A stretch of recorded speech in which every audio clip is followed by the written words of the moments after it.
Hi, welcome to the Tuesday Afternoon Podcast with Ben and Wrenn. In a time when we're learning to lean more on each other, we are doing this because we want to explore ways to live out our faith every day, even on a beautifully ordinary Tuesday afternoon. Hi, welcome to the Tuesday Afternoon Podcast with Ben and Wrenn. I am Wrenn. And hi, I'm Ben. It's good to have you all here with us today.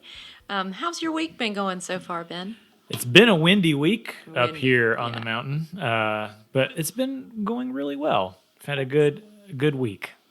Good. I'm glad to hear that. It has been super windy at school this week. I am the traffic person at carpool in the afternoons, and yeah, I have a brand new hairdo by the time that's over with. But it's all good. It's all good. So we were thinking this week that we want to kind of delve into a little bit of, if we're being honest, Thanksgiving's coming up, and then before you know it, Christmas will be here. What these holidays are going to look like this year as compared to years every other year in the past. And I think one of the things that we were talking about Sunday night at Hope Fellowship was, ways we can encourage each other when things just don't go the way that you plan for them to go, or things turn out completely different than you ever could have seen happening a year ago, and how it's really okay to kind of be pretty unhappy about that. Upset, angry, sad is the one that springs to mind for me. And, there are all kinds of ways to look on bright sides about every situation, but sometimes it's really just fine to feel like things are kind of not okay. Say it, Wrenn. Say the word. Sucky. That's how I feel. Anyway. I don't think we'll get flagged for that. It's okay.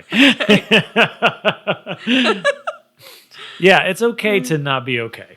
Yeah. Which is important to say this year, and especially this upcoming holiday season. Wrenn, I did probably one of the worst things I can do the other day, which is I looked back at, on Facebook or on my computer, it'll say like, here's what you were doing a year ago. Yeah.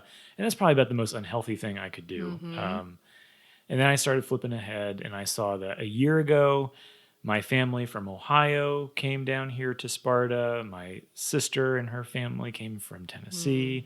We all met together in this big house and had an amazing Thanksgiving week together. Yeah. And haven't seen each other since. Wow. And something like that is not going to happen this year. No, it's not. And I guess we're all in that boat, really, as far as whatever the tradition is for you or your family is way different. Or if it's not, then you don't know what should I be very, very careful and risk a short visit with my mom and dad or anyone that I normally see, or not, because we want to make sure that everyone is safe and okay. It's just so hard to even have to think about those kinds of things. We've never had to before. No, and I think we've said something like this before, but I keep getting so frustrated with this choice we're given between our emotional and familial well-being and our physical well-being. I'm frustrated because I don't feel like that's a choice we should have to make. Yeah, I agree. I feel that way too. But we do. We do. And they are connected. And Thanksgiving is going to be different this year. And that's hard for me to say. It's my favorite holiday. Out of all the holidays, it's my favorite one. Yeah. And I love to spend the time with family. I love to cook big meals. And I love just to relax and hang out.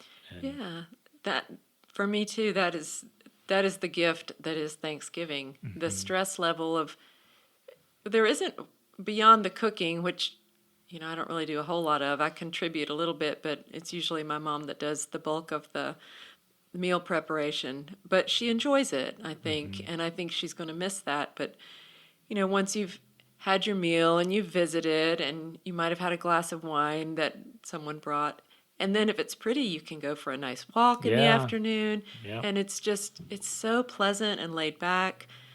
And yeah, it's going to be tough to miss out on those things. But earlier today, I was telling you before we got started, if you all are familiar with Michael J. Fox, who was, you know, in everything in the 1980s, Back to the Future and all that, and Teen Wolf. oh yeah, I never saw Teen Wolf, but I did. I do know that's a thing. Yes, but he, is struggling with Parkinson's disease and is in, I think, it'd be fair to say, the later stages of that. Has just come out with a new book, and he has always been considered this optimistic guy. No matter what the world throws at him, he always sees the bright side of things. And this last book that he's written is more about, yes, there are positive spins to everything, and you can choose to look at that. But it's okay if you are feeling really angry about the situation that you're in. The others in the Parkinson's community, he feels like he owes it to other folks to say, I'm really struggling with this too. Yeah. It's not just a happy face, let's do the best we can all the time.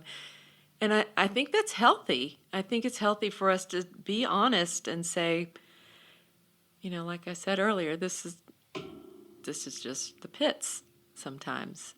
And that doesn't mean we have to stay there. But I think it gives other people permission to be okay if they feel that way as well. Yes. And that's important. Yeah. It is so important to have the space for yourself. And I think if you have a friend that's struggling, to give your friend the space to grieve a loss. And it doesn't matter if, typically we think about grieving loss in like the big things in life, losing loved ones and pets and all of that. But there's a lot of losses that we are grieving this year in dreams and plans we had for the year that are not going to happen. Yeah. Holidays that are not going to be the same way. Family members, close family members that you haven't seen for a year or longer. When you have family that lives in New York and Ohio and your kids grow as fast as they do, it is heartbreaking to know that your parents aren't going to see your kids. Yeah. That's a loss to grieve. And it's okay to give yourself the space to do that. And I would even say it's okay to clearly state the boundary to your friends. Please give me the space to grieve this. I think that's an important thing to communicate. Yeah, that's really good. It's good to be able to articulate that and know that it's fine to do that. Yep. We all have to handle these things in our own ways, and if we can't handle them on our own, then we ask for that help and that encouragement and that listening ear. Yes. To help us get through those times. We were talking about the book of Job earlier, which is one of the older books in the Hebrew Bible. And I find a lot of comfort in knowing that there are these stories that resonate closely to things that we experience, and people have been experiencing them for generations. And there's a lot of generations of wisdom in how to navigate these things. And so Job is this... I wouldn't necessarily recommend like sitting down to read it unless you really enjoy like archaic Hebrew poetry. But the overall cliff notes of the book are everything bad that could happen to Job does happen to Job. That's summarize that there. And he has these friends that come alongside of him. And I want to share this one verse with you because his friends do something that I think is beautiful. This is from Job chapter 2. It says, Then they sat on the ground with him for 7 days and nights. No one said a word to Job, for they saw that his suffering was too great for words. That's a good friendship example. It's a good love your neighbor example. Absolutely. Just showing up. Yes. And just sitting. Don't have to say anything. Nope. Yeah, I love that. I think we could all use a little bit more of that. And I think it's good to say that is an option because so many of us, I don't know what to say to this person that's been through this thing. Yep. You don't have to say anything. Sometimes that's the very best thing that you can do. It's just to be present. And if the book of Job had ended there, it would be wonderful, but it doesn't. After those 7 days, The whole rest of the book is Job's friends just saying terrible things to him. Oh dear. Well, And I think there's a lesson in that too. Goodness. Probably if you are grieving a loss or your friend is grieving a loss, probably the last thing you need to say is, it's okay when God closes a door, he opens a window. Oh my goodness. yeah. If I had $1 for every time I heard that, I would You'd have a lot of I'd dollars. have some dollars. Let me just tell you what. And those things, I feel like those come out of a desire that is good, to try to be helpful, to try to be spiritual, to try to be comforting. But those are all very selfish motivations in a way. And really, it's not helpful to your friend who's grieving a loss to hear things like that. No, and that reminds me of another thing that, like, if you experience a terrible loss and someone says, well, there must be a reason why that happened, or I just, and I think people, like you said, I think people are usually very well-meaning Yep. in what they say. That's important. And to maybe say. this is good to give more people permission to say absolutely nothing. It doesn't, if you're there, if you're just simply there for someone who is grieving, and for whatever the loss might be, just that person knowing that you care about them, and that if there is anything that they need, you're there. They can ask you. I think that's the main thing that we all really feel like would be the most beneficial. Yep. So. And then here's where it gets tricky. Yeah. And this relates to the Thanksgiving situation too. Because as important as it is to grieve the loss and to admit, like, this year's Thanksgiving on some level is going to suck, because all these traditions that we've held for years aren't going to happen. And there's time and space to grieve that loss. Right. But it's also not healthy to be in a perpetual pity party either. Yep. And spend the entire Thanksgiving day, I don't know. In your pajamas. Yeah. I'm trying to think of examples, but I don't want, you do you on Thanksgiving. Sure, pajamas are fine. I'm just, maybe your Thanksgiving is pajamas, and that's fine. Maybe that's your tradition. no, it's about the I guess wallowing maybe is a strong word, but yeah. So what do you think about that, Wrenn? Where's that line? Where's that balance between letting people have their space to grieve, but also being the type of friend that doesn't let you stay there? Yeah, well, what we were talking about earlier is just, allowing your people to do whatever they have to do, feel how you feel. It's all good, but then you do get to a point sometimes where you are, maybe you encourage that person by sending them a really simple text, like one emoji. My favorite one is the blue butterfly. Just click it and send it, and maybe that person will smile or say, oh, you know what? Maybe I can, I don't know, take a walk outside, and maybe that'll make me feel better. Or, I don't know, you can send prayers and karma to people. They don't even have to necessarily know, but I think people feel that if you believe in that sort of thing, which I definitely do. It's okay to, sit in this grief, but there comes a point where it's also okay to sort of move forward. And I'm trying to go ahead. Yeah, it's a journey and a process. So Yes. if we rob people of those first steps, then it becomes harder to get to the place of healing. Yes. And so, it is tricky to know kind of where that transition point is. And that, we were talking earlier about how that's also a signal that we need to depend and rely on God's Absolutely. guidance and wisdom, that maybe that's a sign that it's good to slow down. You don't need to bulldoze through your friendships. With your own agenda for where those transitions are and how it needs to play out.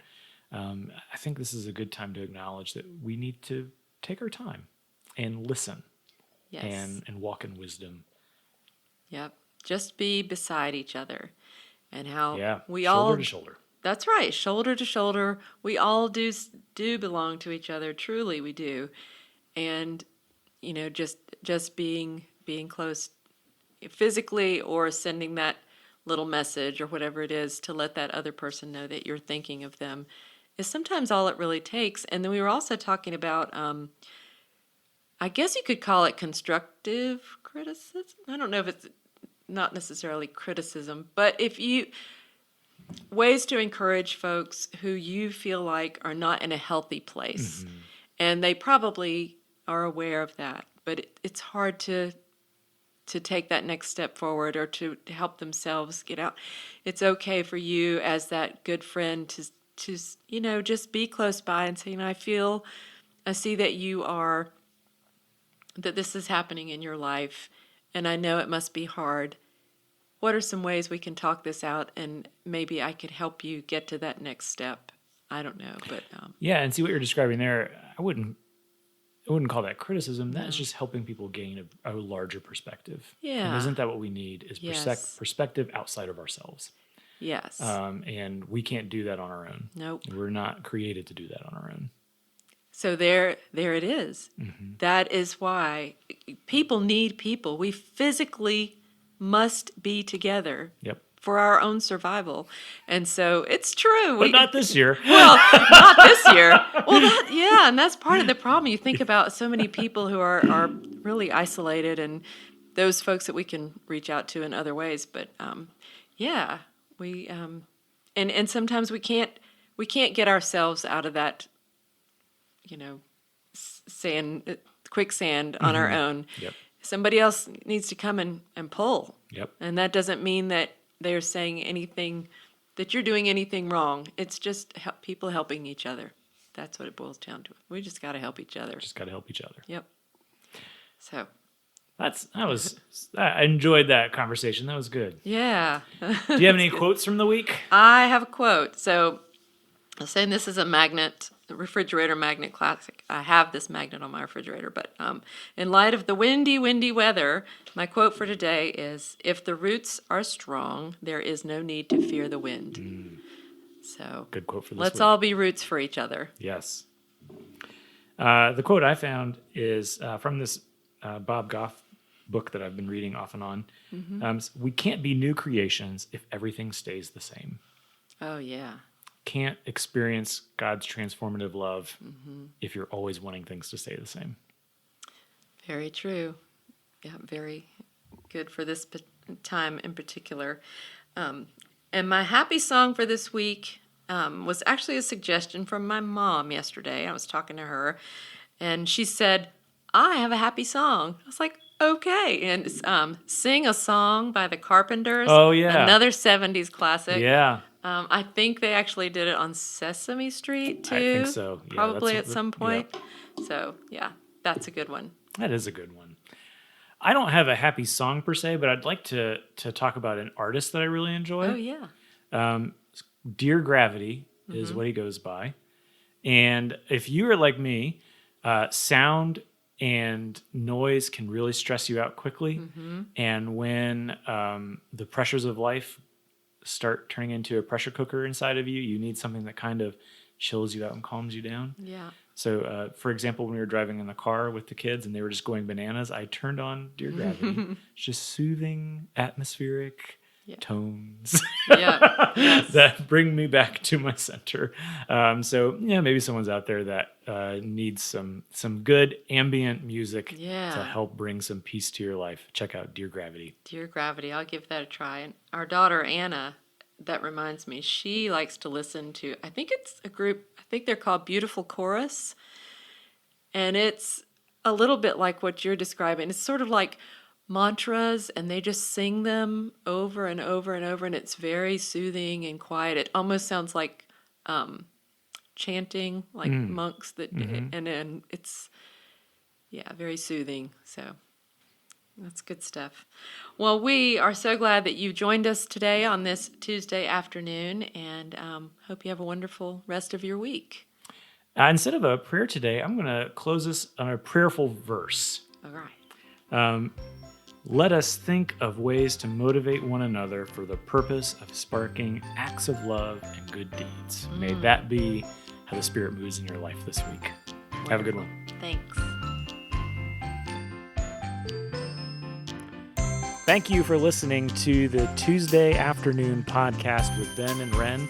If you'd like to keep up with us and see when all the new episodes come out, you can subscribe to this podcast anywhere that you get podcasts, or on our Facebook page or our YouTube page, and we even have a brand new Instagram page, which is at Tuesday Afternoon Podcast.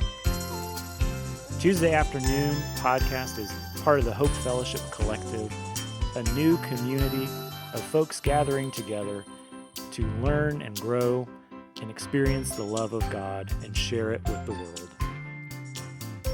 You can find out more about Hope Fellowship at hopesparta.org, and you can really help out our podcast by subscribing, by giving us a good review, so that we can get this hope out to as many people as we can.